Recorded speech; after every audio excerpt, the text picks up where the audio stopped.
नमस्कार दोस्तों, स्वागत है आप सभी का आपके अपने YouTube चैनल प्रगति क्लासेस में।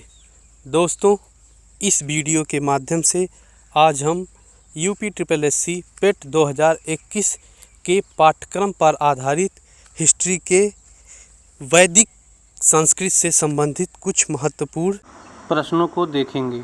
चलिए दोस्तों, वीडियो को स्टार्ट करते हैं। चलिए दोस्तों, वीडियो को स्टार्ट करते हैं और प्रश्न नंबर 1 पे आते हैं।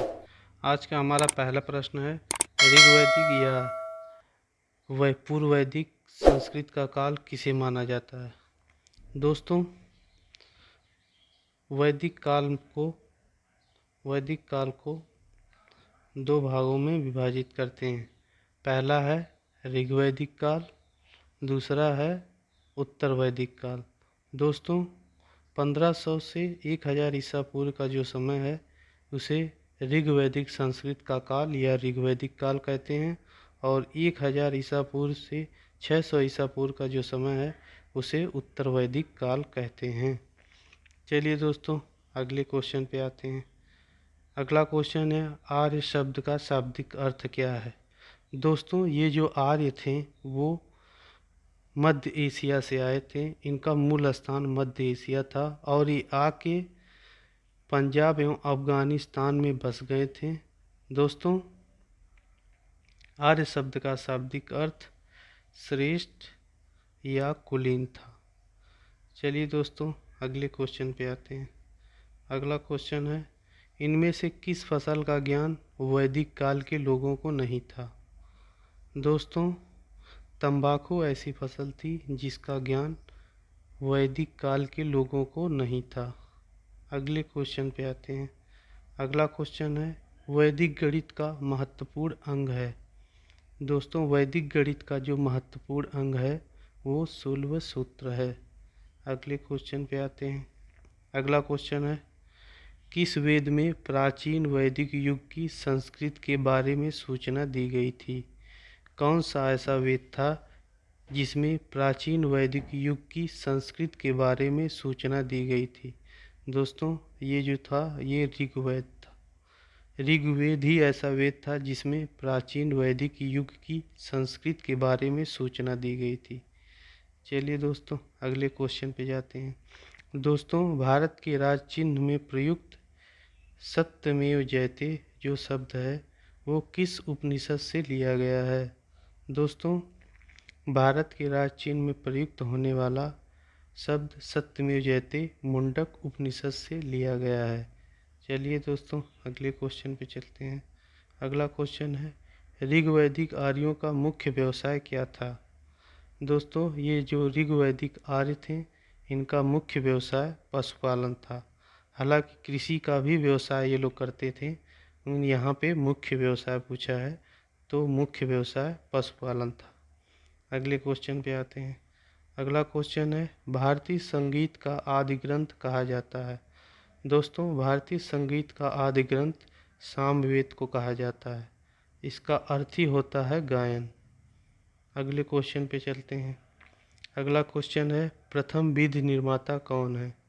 दोस्तों, प्रथम विधि निर्माता जो है मनु को कहा जाता है। अगले क्वेश्चन पे आते हैं। अगला क्वेश्चन है, कृष्ण भक्ति का प्रथम और प्रधान ग्रंथ है। दोस्तों, कृष्ण भक्ति का प्रथम और प्रधान ग्रंथ जो है श्रीमद् भागवत गीता है। चलिए दोस्तों, आगे चलते हैं।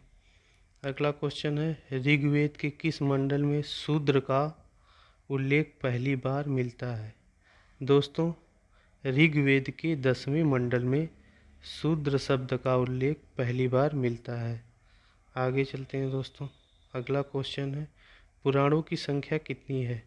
दोस्तों, पुराणों की संख्या जो है टोटल 18 है, और उपनिषदों की संख्या दोस्तों उपनिषदों की संख्या टोटल 108 है, और वेदांगों की संख्या दोस्तों टोटल 6 है। चलिए दोस्तों, अगले क्वेश्चन पे आते हैं। अगला क्वेश्चन है, वैदिक धर्म का मुख्य लक्षण इनमें से किसकी उपासना करना है। वैदिक जो धर्म है इसका मुख्य लक्षण किसकी उपासना करना है? दोस्तों, वैदिक धर्म का जो है मुख्य लक्षण प्रकृति की उपासना करना है। चलिए दोस्तों, अगले क्वेश्चन पे चलते हैं। अगला क्वेश्चन है, किस देवता के लिए ऋग्वेद में पुरंदर शब्द का प्रयोग हुआ है? दोस्तों, पुरंदर हम इंद्र को कहते हैं, तो ऋग्वेद में पुरंदर शब्द इंद्र के लिए प्रयोग हुआ है, जिसे वर्षा का देवता भी कहते हैं। अगले क्वेश्चन पे आते हैं दोस्तों। अगला क्वेश्चन है, अस्तो मा सद्गमय कहाँ से लिया गया है? दोस्तों, अस्तो मा सद्गमय जो शब्द है वो ऋग्वेद से लिया गया है। चलिए दोस्तों, अगले क्वेश्चन पे चलते हैं। अगला क्वेश्चन है, ऋग्वेद का कौन सा मंडल पूर्णतः सोम को समर्पित है? दोस्तों, ऋग्वेद का 9वां जो मंडल है ये पूर्णतः सोम को समर्पित है।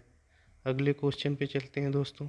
अगला क्वेश्चन है, प्रसिद्ध 10 राजाओं के बीच युद्ध, जिसे 10 राज युद्ध कहते हैं, वो किस नदी के किनारे लड़ा गया था?